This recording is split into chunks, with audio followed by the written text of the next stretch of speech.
हिंगोली जिल्ह्यामध्ये रात्रभर पावसाची रिपरिप कायम होती। परिणामी जिल्ह्यातील अनेक ओढ्यांना पूर आलाय।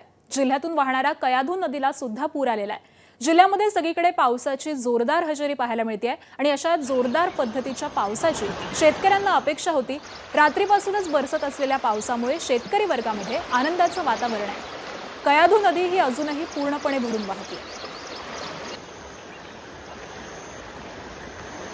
काल हवामान विभागाने रेड अलर्ट दिला होता। त्यानुसार रात्रभर हिंगोली जिल्ह्यात सर्वदूर जोरदार पावसाने हजेरी लावलेली आहे आणि त्यानुसार हिंगोली शहरातून वाहणाऱ्या कयाधू नदीला जे ते पूर परिस्थिती निर्माण झालेली आहे।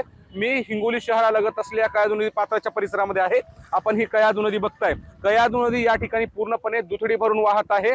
मोठ्या प्रमाणामध्ये कयाधू नदीला पाणी आल्याचं चित्र आपल्या या ठिकाणी पाहायला मिळते। तर काही ठिकाणी याच कयाधू नदीचं पाणी पात्र सोडून बाहेरच्या शेतीमध्ये शिरलेलं आहे। पूर परिस्थिती निर्माण झालेली आहे। मागील काही दिवसापासून पावसाची वाट शेतकरी पाहत होते आणि त्यानुसार काल जोरदार पाऊस पडलेला आहे। एकंदरीत या नदीचे चित्र काही दिवसापूर्वीचं पाहायला गेलं तर ही नदी पूर्णपणे कोरडी ठाक होती। दूर दूरपर्यंत वाळवंटासारखं चित्र या नदीचं पाहायला मिळत होतं, परंतु रात्रीच्या पावसामुळे सगळीकडे नदीला पाणीच पाणी आल्याचं आपल्या या ठिकाणी पाहायला मिळतंय। ही कयाधू नदी हिंगोली शहरालगत असलेल्या या ठिकाणी अगदी काठोकाठ भरून वाहताना आपल्या ठिकाणी पाहायला मिळते।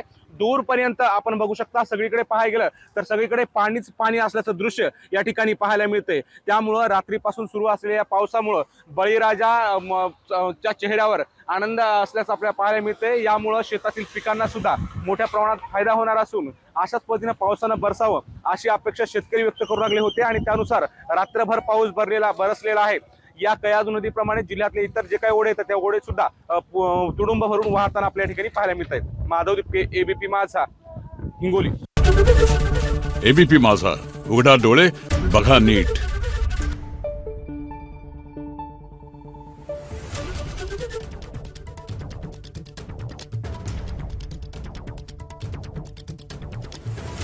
Thank you.